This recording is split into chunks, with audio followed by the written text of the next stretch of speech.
Hello. We are less than 4 weeks away from Naturally Aspirated.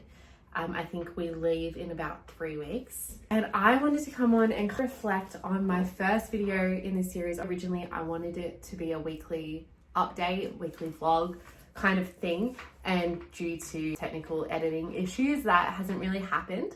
But I decided I would go back now. So my first video was posted 5 months ago. So my first one was posted 5 months ago. Let's see how far we've come in that 5 months.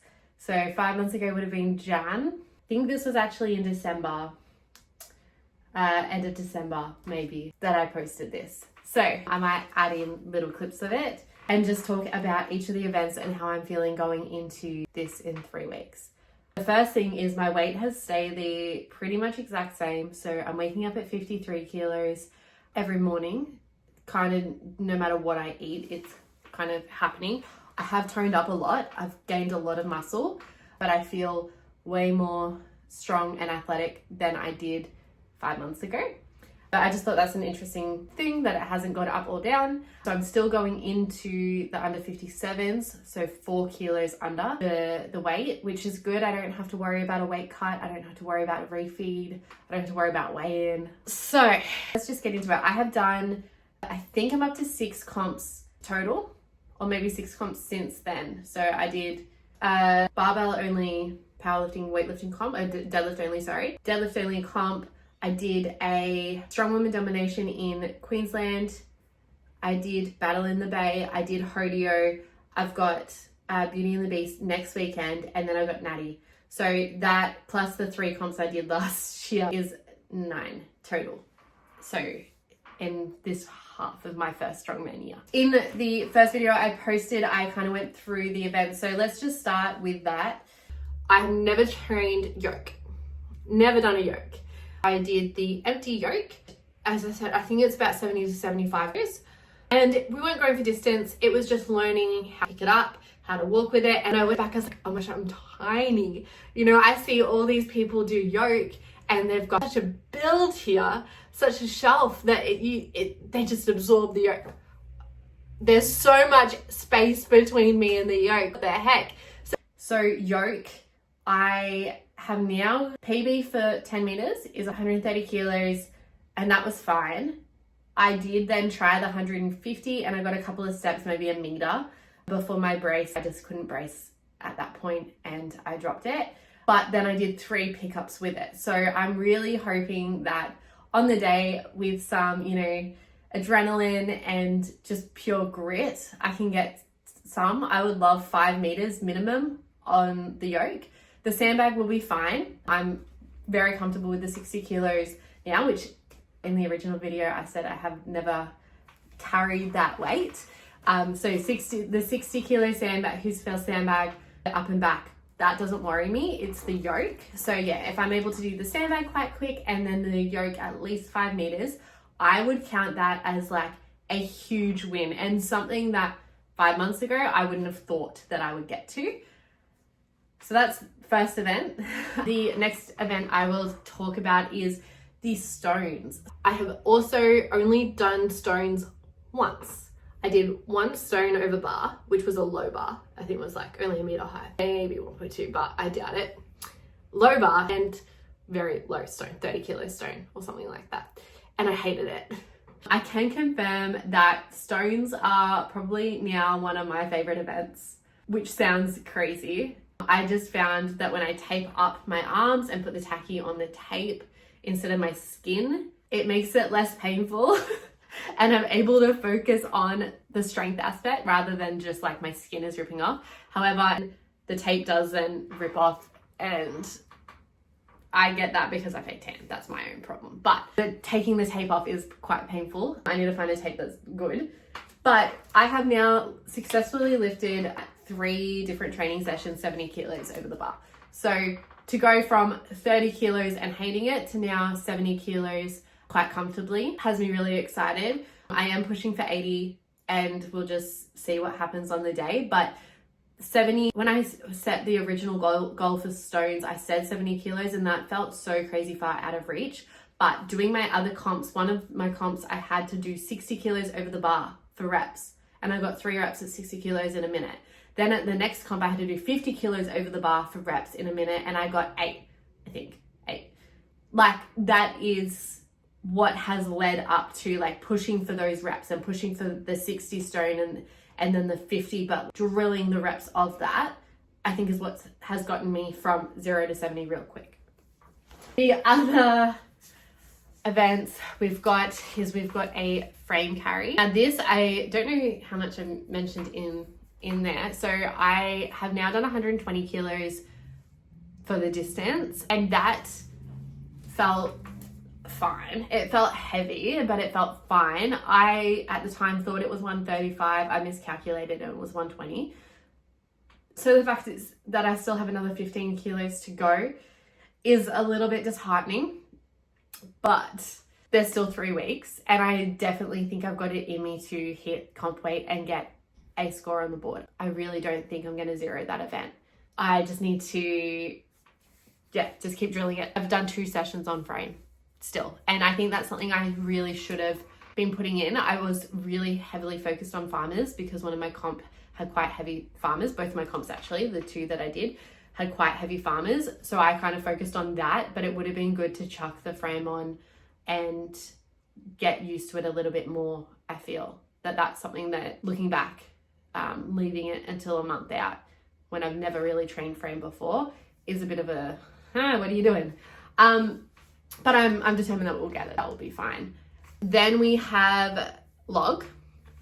The next event that I was originally a bit is our log. So there's 3 logs. One's 40, one's 47 and a half, and 160. First I've lifted log wise is 37 and a half on a comp day, and that was with a 6-inch log, like a tiny, it was basically a barbell kind of thing, and that was 7 and a half. So I jumped in on Nick's log, so that 12-inch log, which is 37 kilos unloaded. So I said the most I've ever done on log is 37 and a half, and that was on a 6-inch log, like tiny little press. So to go 500 grams lighter than my heaviest I've ever lifted on a huge log that's like literally the size of me sideways was interesting. So I had Nick and Michael both watching and giving tips. Really appreciated that. Having more than one person sometimes, it just helps cover all bases. And so that was really, really beneficial. So in the original video, I had never even like touched the 12-inch log. I was struggling on the 8-inch. I was stuck at 37 and a half. Sometimes I was stuck on 35. So 37 and a half was my PB, and the thought of the 12-inch like scared me. It's huge. And then I'm pretty sure in that video I got it to clean, but I couldn't press it, and like a rack position. Now I can. And it actually feels, that 12-inch log actually feels so much better to like flick up and get up than the 8-inch. And I've finally worked out where to position it on myself so that I can get under it and get through. So I think the last time I trained log was with the 12-inch. That's 37 kilos. My minimum weight is 40. So I did 2 at the 37 kilos and got those reps. And then I put on like 0.75 weights, got up to like 38 and a half, something. Still a PB, but I still need to get up to 40 kilos on that log. So, but I think it is really within reach. The only thing is it doesn't line up with my log for this comp next weekend. So that's a 10-inch or an 8-inch.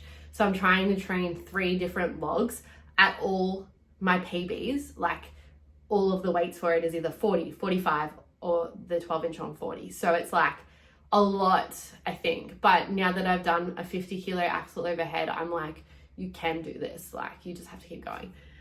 So that's how I'm feeling about log. That one is like, I'm just glad that I hopefully won't zero it.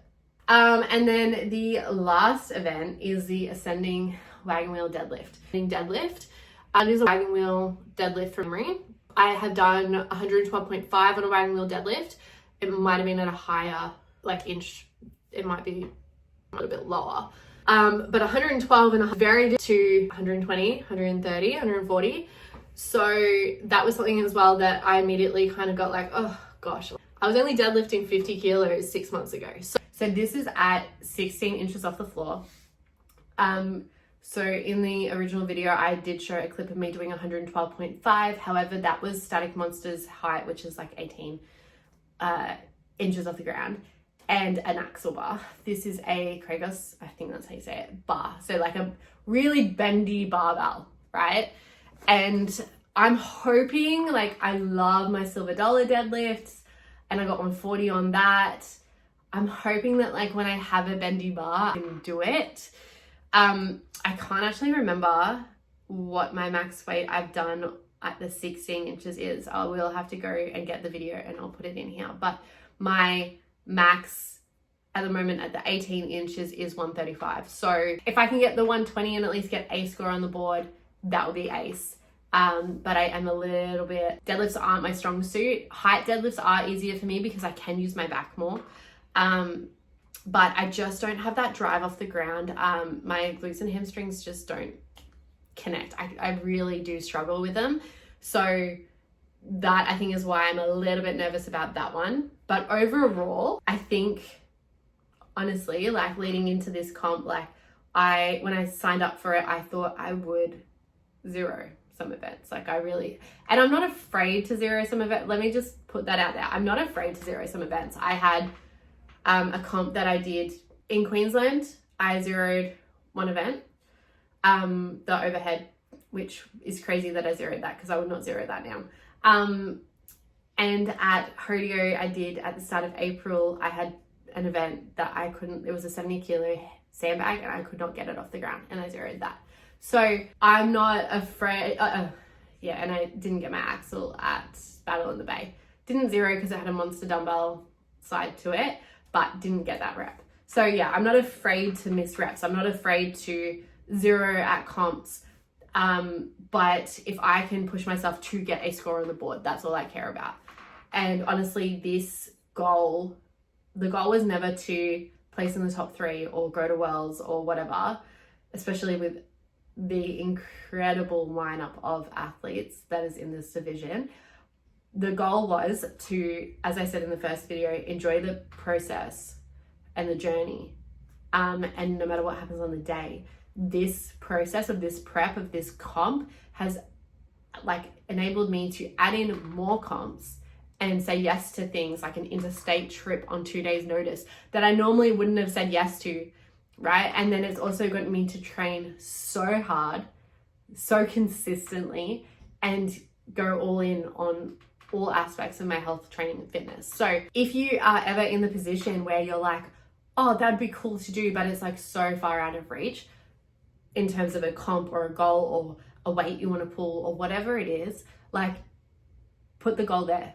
Because even if you don't hit that goal necessarily, like the working towards it will get you a lot further than if you had just not put the goal in place at all. So I think that is something that this has taught me, is like to not be afraid of having those like crazy goals and then working towards it. Even if it seems silly to other people or, you know, anything like that, like who cares? Like just do it, do the thing. We're only here once, like do the thing. So that is my update. I have a comp next weekend. So I have a peak week this week. Today's a rest day. Deload next week, compete next Sunday. Then I have another peak week into a deload and the deload is like while we're traveling, and then comp on the Saturday. So it is going to be a bit insane. The next couple of weeks, I've said yes to a lot of coaching as well. So I've got a lot on my plate, as does Michael. So it's just going to be about balancing and enjoying the next 3 weeks leading up to it. I cannot believe it is almost here. And yeah, just even watching that video back 5 months ago when I had the dreams, I had the goals, but I just didn't know if I could get there. And just every training, we've just gotten 1% better, 1% better, 1% better. And it all freaking adds up. And I think that that's something that is just really remarkable, and something that I will hold on to for a very long time, is the process of the last 5 or 6 months, and the support I've received in the last 5 or 6 months is just incredible. So anyway, I will stop babbling. That is your update. I guess the next vlog will either be, I might do one for Beauty and the Beast. And then I will probably do a vlog for the comp. That's crazy. So anyway, stay tuned for that. Have a great day.